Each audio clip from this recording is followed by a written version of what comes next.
एक गांव की लड़की जो कभी होटल में काम करती थी, लोगों को चाय सर्व करती थी, एक छोटी सी टिप पाने के लिए सुबह से लेकर शाम तक लोगों के सामने घूमती रहती थी। लेकिन फिर भारत के सबसे ताकतवर गांधी परिवार की बहू कैसे बन गई? सोनिया गांधी इटली के एक छोटे से गांव में रहती थी। तब सोनिया का नाम एंटोनिया मैनो हुआ करता था। फिर राजीव गांधी से प्यार कैसे हुआ और क्यों एंटोनिया मैनो ने अपना नाम बदला, आज ये पूरी कहानी आपको बताएंगे। इस प्यार की शुरुआत तब होती है जब बेटे राजीव गांधी को इंदिरा गांधी ने कैम्ब्रिज यूनिवर्सिटी में पढ़ाई करने के लिए भेजा था।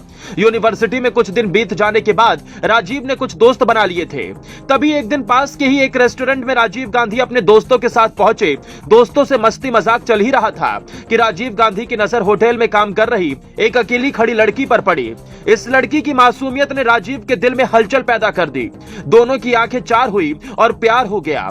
ये लड़की कोई और नहीं, आज की सोनिया गांधी हैं और तब की एंटोनिया मैनो थी। सोनिया गांधी भी कैम्ब्रिज यूनिवर्सिटी में पढ़ती थी, लेकिन परिवार की हालत बहुत अच्छी नहीं होने के कारण पार्ट टाइम होटल में काम भी करती थी। होटल की यही वो मुलाकात थी जिसने दोनों तरफ से प्यार की आग लगा दी। लेकिन अभी ये प्यार सिर्फ नजरों तक ही था, प्यार का इजहार बाकी था, लेकिन प्यार के लिए दोनों तरफ के दिल बराबर धड़क रहे थे। राजीव गांधी ने पहली बार एक रुमाल में सोनिया गांधी के लिए कविता लिखी और एक वेटर के जरिए सोनिया गांधी तक भिजवा दी। यहीं से सोनिया और राजीव के प्यार का पहिया घूमा। सोनिया गांधी को राजीव के प्यार ने इतना दीवाना बना दिया कि सोनिया ने अपने घर वालों को भी एक खत लिखकर राजीव के बारे में बता दिया। सोनिया गांधी ने खत में लिखा था, मुझे एक नीली आंखों वाले इंडियन राजकुमार से प्यार हो गया है जिसके मैं हमेशा ही सपने देखती थी। जुलाई 1966 में सोनिया इटली लौट आई। अब सोनिया और राजीव गांधी रोज खत लिखते थे। राजीव अब इंजीनियरिंग की पढ़ाई छोड़कर पायलट का लाइसेंस लेने की ट्रेनिंग करने लगे। 1968 तक ये प्रेम कहानी यूं ही चलती रही। 23 जनवरी 1968 को सोनिया गांधी दिल्ली आई और 22 दिन बाद सोनिया और राजीव ने सगाई कर ली और 25 फरवरी 1968 को सफदरजंग में दोनों की शादी हुई।